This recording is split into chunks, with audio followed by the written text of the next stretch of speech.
Before we start putting the DCS system through its paces, I want to show you a couple of unique features of this DCS remote control. Let's take a look at the thumb wheel first, because it actually does two things. When you roll it like this, it changes the speed of your train, or it chooses selections within feature menus, which we'll get to in just a minute.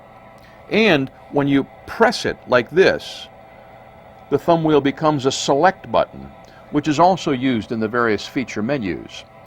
Getting a feel for using this thumb wheel, rolling and selecting, may take a little getting used to, but once you master it, you'll find it is very, very easy to use.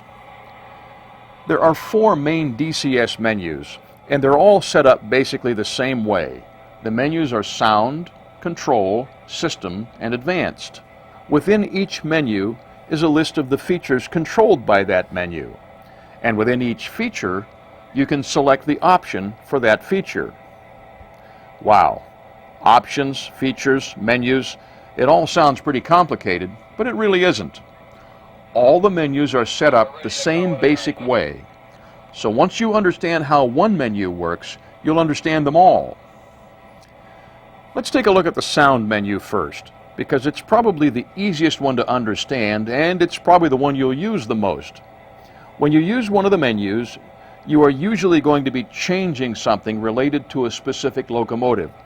So before you do anything with any of the menus, you should make sure that the engine you want to work on is set as the active engine. To do that, make sure the engine's on the track and powered up. Press the engine button, scroll to the engine you want, and press the thumb wheel. That's all there is to it.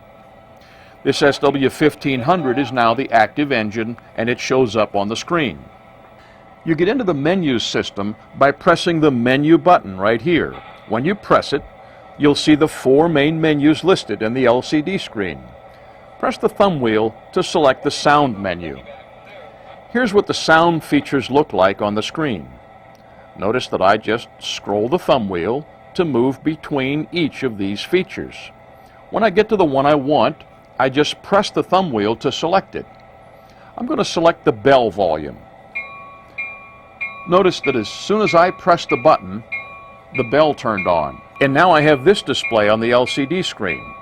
This shows me how loud the bell is by showing me a horizontal bar graph and a number representing the relative volume of the bell. With DCS, you can actually control the volume of all the different sounds in any Proto Sound 2 locomotive. You can adjust the volume of the bell separately from the horn and other engine sounds. That means you could set a locomotive to have a very soft bell and a very loud horn or whistle if that's what you want. Once you set the sound volume where you want it, press the thumb wheel to select that volume level, and that's it. This bell has just been reset to a different volume. You use this same procedure to set the volume of the engine sounds, whistle volume, and accent sounds. The engine sounds are the steam chuff or diesel roar, and the accent sounds are the voices that are part of the sound system.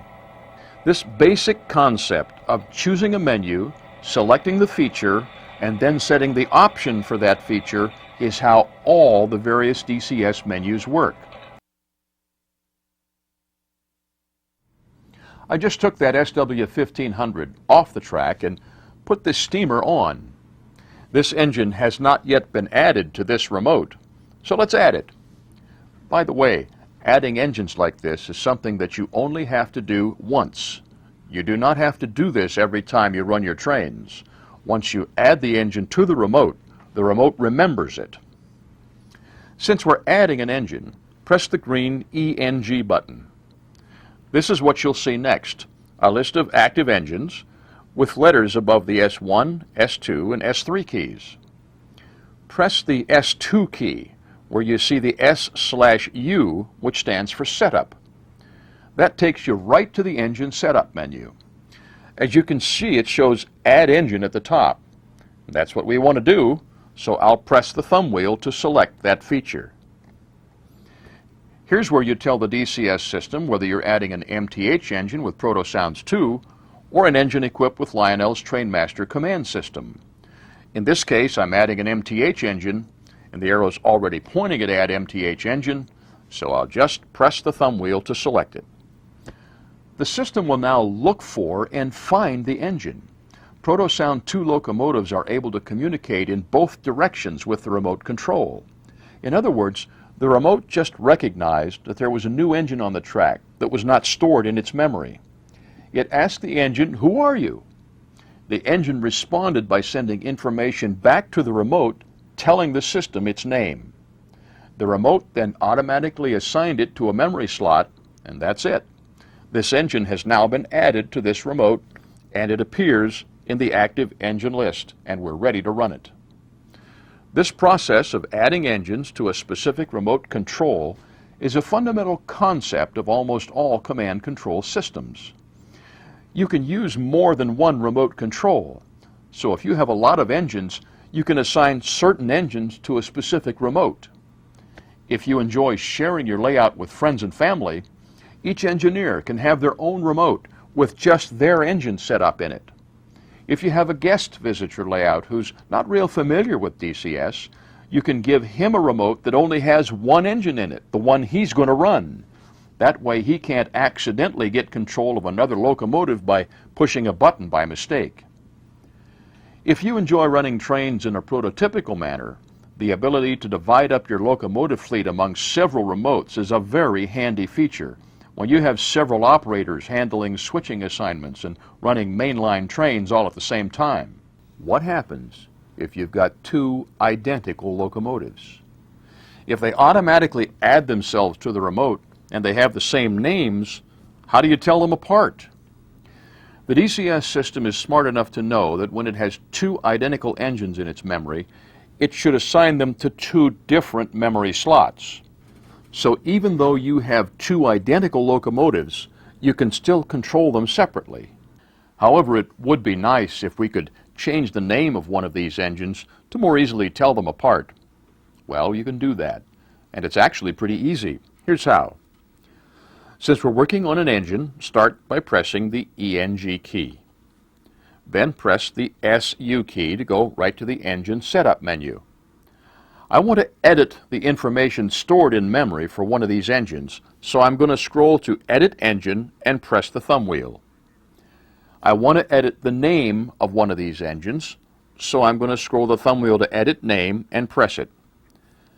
Scroll the thumb wheel to select the one you want to rename.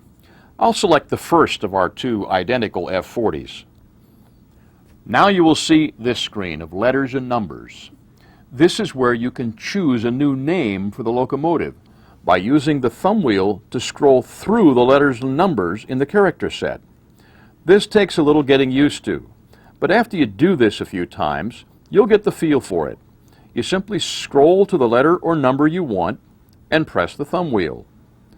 Let me do a couple of letters here so you get the feel for this. There's the X. I'm going to roll over here and do a space. Don't try to scroll too fast because it's just wasted effort. The remote will only accept scrolling commands so fast before it just ignores them. And I'm going to go to the number 4 and the 0. When you're finished, scroll to this letter, this capital D right here at the end of the list, and press the thumb wheel.